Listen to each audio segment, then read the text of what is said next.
pela oportunidade. Eu vou focar minha intervenção aqui num tema já mencionado pelo Marcelo. Ele passou rapidamente sobre o tema da importância da atuação dos bancos de desenvolvimento, do Banco de Desenvolvimento, nesse caso do BNDES, eu consideraria também da FINEP, no caso da inovação, né? do apoio à inovação. Vou começar trazendo um pouco algumas informações do quadro internacional, né? Para que vocês vejam como é que este é um desafio que não é apenas o Brasil que precisa enfrentar, né? É um desafio um pouco mais geral, mais global. Você tem aí o passador aqui? Vejam só, se vocês fizerem uma busca no termo ciência, tecnologia, inovação rápida na internet, né, vocês vão ver que esses termos aparecem associados a uma série de adjetivos, né, que os qualificam de várias maneiras, que são coisas muito novas, né, e que sugerem que tem alguma coisa nova acontecendo ou na iminência de acontecer no campo do conhecimento. Então, aparecem expressões muito na internet como essa: ciência aberta, ciência em rede, ciência cidadã, quarta revolução industrial, inovação movida a dados. Né? Em particular, chamou minha atenção a última expressão. Desculpa que está em inglês, porque vem diretamente do Google, né? Inovações disruptivas. Né? Por que esse termo tem aparecido tanto e continuará aparecendo com tanta frequência? Né? Eu acho que tem a ver com a percepção, né, errada, ou certa, né, de qualquer maneira cada vez mais presente, de que a crise de 2008, né, que estourou em 2008 com a quebra de algumas instituições financeiras importantes, né, se ela não tivesse sido totalmente superada, pelo menos entrou numa nova fase, né? Uma fase que já não é tanto de risco sistêmico, de falência de instituições ou de estados, coisas que, por sinal, aconteceram já, né? O que é visto como uma nova fase é uma etapa na qual nós até temos algumas economias importantes no mundo que apresentam sinais de crescimento, né? Mas é um crescimento muito baixo, um crescimento muito instável, né? Então, a grande interrogação é quando é que a economia global vai encontrar motores de crescimento, de fôlego, que permitam uma fase de expansão sustentável, contínua, de ritmo mais elevado, né? E essa ideia de tecnologias disruptivas, inovações disruptivas, tem um pouco essa marca, não é? De que se houver alguma saída, algum estopim do crescimento, né, serão em função de inovações. E, efetivamente, se vocês continuam fazendo uma pesquisa na internet, vocês vão encontrar que há uma quantidade enorme de documentos de empresas de consultoria, como a McKinsey nesse lado, ou de governos nacionais. Aqui eu peguei um dos N existentes do governo francês, que tentam mapear onde estão as oportunidades, quais são as melhores apostas que poderia se fazer para que haja rupturas, avanços em termos de conhecimento passíveis de se transformar em novos negócios, novos mercados, novas oportunidades de investimento, emprego, acumulação, ou seja, crescimento. A imagem da mídia, o senso comum construído, né, nos últimos anos, diz que essas oportunidades são muitas, estão espalhadas, estão prestes a estourar, né, e que basicamente tudo depende de algum indivíduo genial, né, criativo, arrojado, né, um Mark Zuckerman, um indivíduo que vai conseguir, né, fazer o truque, tirar o coelho da cartola e dizer: está aqui. E aí o mundo vai para um novo ciclo de expansão, tipo os anos dourados do pós-guerra. Essa é um pouco a mitologia, né, que nós temos no cotidiano, né? Então, as coisas não são bem assim. Não são bem assim, infelizmente, né? A realidade é um pouco mais complexa. Vou começar pelo mais óbvio. Me perdoa, não estou subestimando a inteligência de vocês. Eu estou aqui em uma linha argumentativa mais direta. Né? A primeira constatação que deveria se fazer para deconstruir esse mito, né, de que tudo vai ser assim, produto da genialidade de alguém, é que qualquer uma dessas rupturas, desses avanços do conhecimento, não será feito sem uma enorme quantidade de dinheiro. Porque nós não estamos falando em descobertas científicas, que por si já são caras, cada vez mais, nem mesmo de invenções, nós estamos falando de inovação. Inovação é conhecimento transformado em negócio. Negócio, em qualquer um desses casos, caros, envolvem grandes investimentos, não só em pesquisa e desenvolvimento, mas depois em capacidade de produção, modelos gerenciais, logística, etc., etc. Então, para além do indivíduo genial, vamos precisar de dinheiro, bastante. E aí as coisas começam a ficar um pouco mais perto da realidade, né? E quem é que tem dinheiro? Quem é que poderá financiar? Quem é que poderá fazer as apostas? E aí eu tenho algumas informações totalmente públicas, disponíveis na internet. Eu não precisei contratar nem a CIA, nem nenhuma agência, né, de segurança nacional. Está tudo na internet. Então, vejam esse primeiro desenho aí, muito interessante.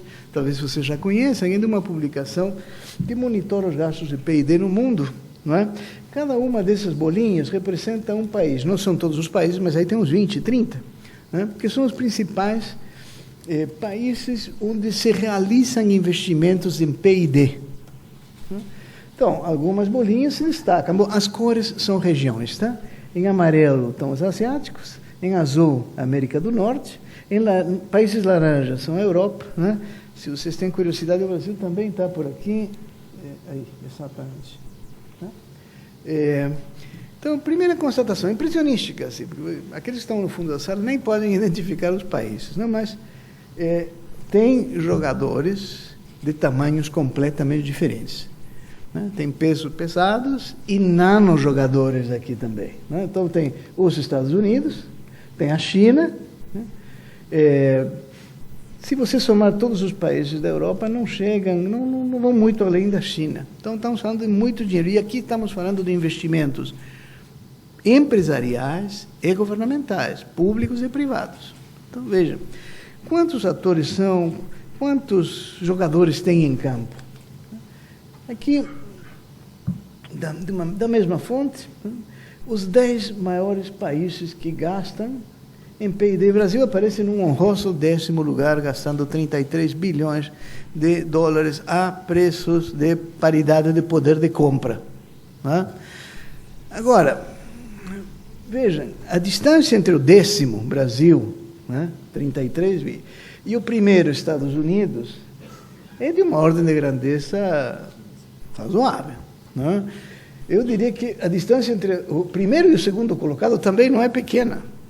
Embora o da China venha crescendo bastante rápido, a ponto de que, antes do final da década, provavelmente já terá ultrapassado os Estados Unidos se continuar aumentando os investimentos em P&D no ritmo que vinha até agora e se os americanos continuarem no ritmo dele. Mas vejam, depois, né, da China, nós temos Japão, Alemanha, já a partir da Alemanha, menos de 100 bi.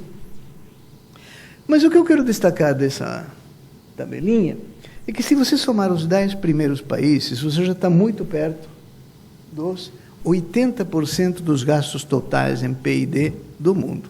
Ou seja, quando você fala em onde vamos ter retorno, onde vamos conseguir encontrar a brecha de conhecimento para deslanchar um novo ciclo de crescimento, seguramente será entre os países que mais gastam. Né? E é o gasto muito concentrado. Segunda constatação interessante. Veja só, estes países não gastam de maneira aleatória em todas as atividades econômicas, em todos os setores da economia. Né? Os gastos, os grandes investidores em conhecimento, se concentram na atividade industrial. Então, veja, a Coreia, né? Ou a Alemanha. A Alemanha concentra 89% desses 92 bilhões de investimento na sua indústria. A Coreia concentra 88 bilhões do que ela gasta na indústria. Perdão, 88 bilhões não, 88% do que ela gasta. O Japão, 87%. A China, 84%. A França, 83%. Então, há foco. Né? As oportunidades dentro de cada país miram um alvo específico, os alvos parecem estar dentro da atividade industrial. Mas me permitam ir mais um passo além. Né? Se a gente pegar, porque a indústria é uma coisa muito ampla, não é? E essa tabelinha para alguns dos grandes investidores mostram que sequer é na indústria em geral que se gasta, não é na indústria de transformação, é em algumas indústrias. Então, boa parte do investimento, 50% do investimento coreano, se concentra numa indústria, a eletrônica. Né? 30% do investimento em P&D da Alemanha se concentra numa indústria automobilística. E assim, a mesma coisa para o Reino Unido, farmacêutica, no caso dos Estados Unidos, são todos os serviços de transmissão, processamento de dados, de software, de internet, etc., etc. Então, vocês veem que nós estamos falando de um fenômeno muito menos difundido, muito menos aleatório, muito menos homogêneo do que a imagem ingênua, né, de que a revolução tecnológica, a revolução de inovações que vai tirar a economia mundial da estagnação, pode vir a qualquer momento, feita por qualquer um, de qualquer lugar. Não é assim. Não é assim. Agora, se a gente tentar refletir um pouquinho aqui sobre através de qual processo, de que maneira estes países, que são os grandes jogadores, escolheram essas indústrias. Vocês acham que é por sorteio? Consulta-se a opinião pública? Você faz uma enquete junto aos grandes meios de comunicação? Junta as pessoas num estádio de futebol e pede para levantar a mão? Eu acho que não, né? Somos todos adultos, né? A Coreia escolhe a indústria eletrônica porque ela é a escolha natural. A Coreia tem pelo menos dois grandes players globais nesta indústria. Grandes campeões globais coreanos, Samsung, que o Marcelo estava querendo comprar há pouco, né? A LG, a Alemanha escolhe a automobilística por quê? Porque tem aquelas rodovias fantásticas que dá para você rodar a 300 km por hora? Não. Porque tem pesados grupos corporativos alemães bem-sucedidos e que inovam e façam da inovação uma grande ferramenta de concorrência e de novos negócios. Então, isso explica, ou seja, o Marcelo estava conversando anteriormente da questão o mercado ou o Estado. O que nós estamos assistindo aqui, né, é uma demonstração bastante simples, né, mas eu acho forte, robusta, né, de que há uma forte associação entre Estados e grandes jogadores nesta busca, nesta procura, nessas apostas de novas oportunidades de investimento, crescimento. A rigor, eu não devia me desviar do que estou fazendo, mas vou fazer um comentário.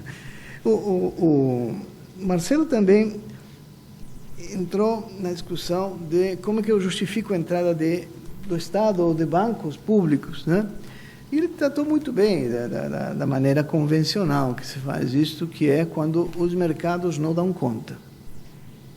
E pode ser polêmico, quando que não dá conta, por que não dá conta. Só queria dizer, complementando o que o Marcelo disse, que aqui nós estamos falando de um assunto completamente diferente. Porque nós não estamos falando de mercados que existem e que podem funcionar bem ou mal. A premissa de que uma coisa funcione bem ou mal é que exista, não é isso? É a lógica de Aristóteles, né? As coisas são ou não são. Tem outras lógicas, mas na aristotélica era as coisas são ou não são. Aqui nós estamos falando de mercados que não são. Então, aqui não é um problema de falhas de mercado. Aqui é um problema de quais apostas eu farei para produzir, organizar, estruturar e comandar mercados novos. Então, sobre este tema, a literatura sobre falhas de mercado nos ajuda muito pouco. A menos que a gente faça uma violência contra a lógica aristotélica e diga que se não existem é uma falha.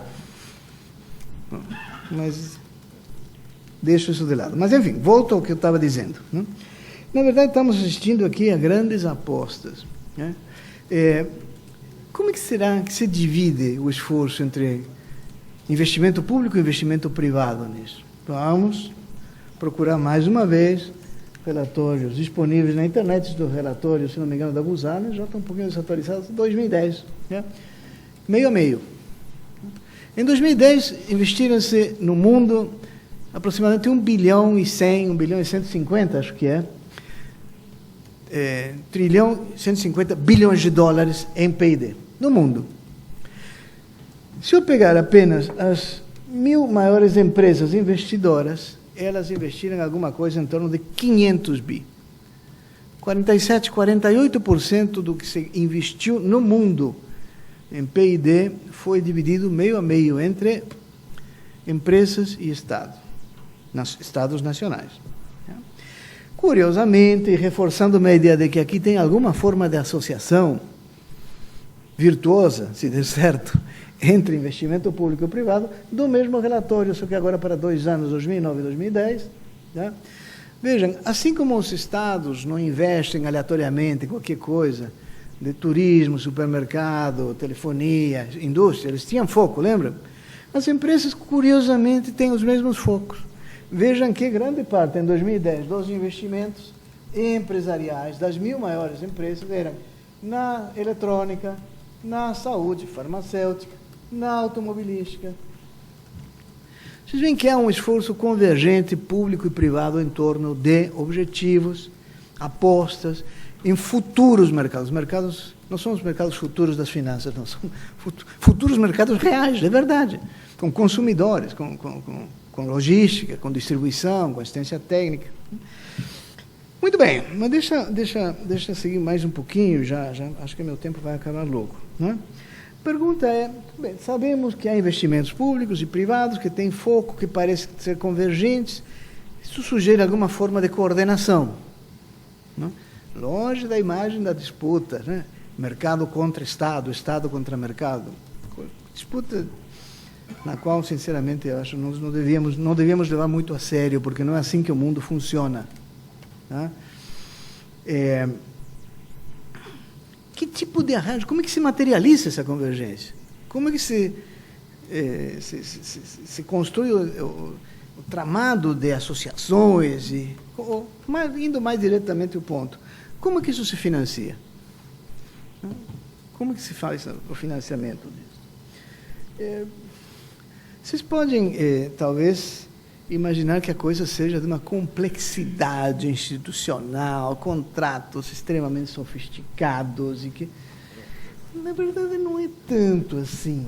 Né? Claro que a inovação financeira, eu não vou subestimar. Né? A gente viu o seu potencial, aliás, estamos vendo na crise. Né?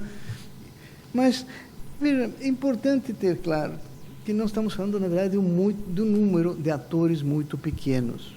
Um número muito pequeno. Deixa mais alguns dados sobre isso para mostrar. Né? Deixa eu pegar um desses setores que são os focos. Saúde, ciências da saúde, ciências da vida. Né? Aqui nós temos um gráfico que compara o gasto total no mundo, que são as barras mais altas, com a participação americana. Só americana. Mas se a gente ver quem é que está por trás desses números, se a gente pegar os 10 grandes jogadores no mundo, investidores em P&D na área de saúde, ciências da vida, 5 maiores americanos, 5 maiores não americanos. Vejam, os nomes são todos conhecidos, estão nas farmácias, e boas farmácias da cidade de São Paulo, do Rio, né? Tem aí pessoas conhecidas, pessoas jurídicas, claro, né? Roche, Novartis, né? São eles que têm que se coordenar com algumas entidades públicas ou privadas de financiamento para administrar o esforço, ou para implementar as apostas. Vejam só, se eu passar para um outro setor importante também, a eletrônica, né? Mais uma vez, o gasto americano aqui é proporcionalmente maior, né? Vem crescendo no mundo inteiro, e esses são os grandes players. Mais uma vez, o tamanho da circunferência é o valor do gasto, né? A posição no eixo horizontal é a percentagem do faturamento que a empresa, cada uma dessas empresas investe em P&D, e a posição no eixo vertical, acima do abaixo de zero, é a evolução dos gastos da empresa de 2010 a 2012, ou seja, pós-crise. Mais uma vez, vocês veem aqui empresas, basicamente as grandes corporações americanas, europeias, mas começam a aparecer alguns chineses, né? Nós temos japoneses, americanos e europeus, mas começam a aparecer os chineses. Se eu for dar mais um exemplo, estou sendo redundante, mas eu só queria mostrar. Estamos falando agora da indústria espacial e de defesa. Mais uma vez, os grandes players, 5 maiores americanos, os 5 maiores europeus. Eu falei 1.000 empresas. Se a gente for pegar os setores que contam, onde estão se concentrando grande parte dos investimentos em P&D no mundo, não passam de 40 empresas. 50, vai. Põe uns 10, 15, 20 grandes fundos de investimento e nessa sala aqui juntam as pessoas que precisariam se coordenar e que de fato se coordenam para que isto funcione. O que chama a atenção dos 3 exemplos que eu mostrei até agora? O que falta aí? Brasil. Não tem Brasil. Mas não desistam. Se a gente for para o setor da energia, finalmente o Brasil aparece com a Petrobras. A Petrobras é uma das 10 maiores empresas, uma das 5 não norte-americanas, que se encontra entre os 10 maiores investidores em P&D do mundo. É o único. Não aparece a Embraer, porque a Embraer, comparado aos grandes conglomerados da área espacial, de defesa mundial, não é um player desse tamanho. Ela tem um nicho no qual ela é muito eficiente, muito boa, está entrando no mercado de defesa, mas com uma escala relativamente modesta, até porque o orçamento da defesa no Brasil não é uma coisa comparável, né, ao dos grandes países. Então, esses são os atores, são poucos, a complexidade da coordenação não é tão grande. De qualquer maneira, os recursos precisam fluir. E aí começam a aparecer as diferenças. Nem todos os países têm sistemas financeiros com as mesmas características, com o mesmo grau de maturidade, né? A gente poderia pensar, isso faz parte do senso comum, que nos países de tradição anglo-saxônica, Estados Unidos, Inglaterra, por exemplo, que são os sistemas financeiros mais modernos, né? Boa parte dos esquemas de financiamento são privados, né? E, efetivamente, no caso dos Estados Unidos, né, 71% do PID é realizado nas próprias empresas. As empresas contam com grandes laboratórios, mobilizam recursos nas próprias empresas, procurando as linhas de ruptura na fronteira de conhecimento. O financiamento público, de qualquer maneira, não é irrelevante. Os americanos financiam, embora a imagem da mídia, né, e de certa forma, com base em como é que funciona a coisa, né, faz a apologia da importância do capital de risco, do venture capital, né. Isto não significa que o gasto público nos Estados Unidos não seja importante. Os Estados Unidos gastam muito em P&D, diretamente e indiretamente. Você tem investimentos em P&D em instituições públicas e você tem investimentos financiados com recursos públicos nas universidades, nas empresas. Vejam, os Estados Unidos não têm um Ministério de Ciência e Tecnologia com orçamento. Agora, os principais ministérios norte-americanos, o Ministério da Energia, o Departamento de Energia, o Departamento de Saúde, o Departamento de Defesa, têm instituições próprias de pesquisa e desenvolvimento, que fazem elas próprias, contratam as universidades e contratam também as empresas. O grande instrumento deles é a encomenda tecnológica. Então, mas outros países têm sistemas diferentes. O Marcelo mencionou, né, a China conta com um banco de desenvolvimento, que faz investimentos em novas energias, faz apostas. Deixa eu pular isso aqui. Não, pulei demais. Faz apostas, isso vem de um relatório do próprio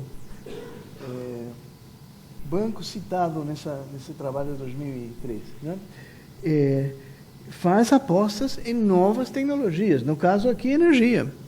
E não são apostas pequenas. O que a China tenta? Construir seus campeões globais na área de energia, estruturando novos mercados. Quando o BNDES faz uma aposta na internacionalização da empresa brasileiras, é demonizado. Tá? Com dois argumentos bastante ingênuos. Né? Me permitam ser ingênuos. Né? Uns, porque dizem que o BNDES não deveria apoiar grandes empresas. Elas não precisam, deviam se financiar no mercado. O Marcelo já explicou por que elas não deviam se financiar no mercado. Né? Mas se você quer uma crítica, do bem, não, os recursos públicos, crédito subsidiado, deve ir para pequena e média empresa. Né? Mas isto não é assim que funciona o nosso sistema.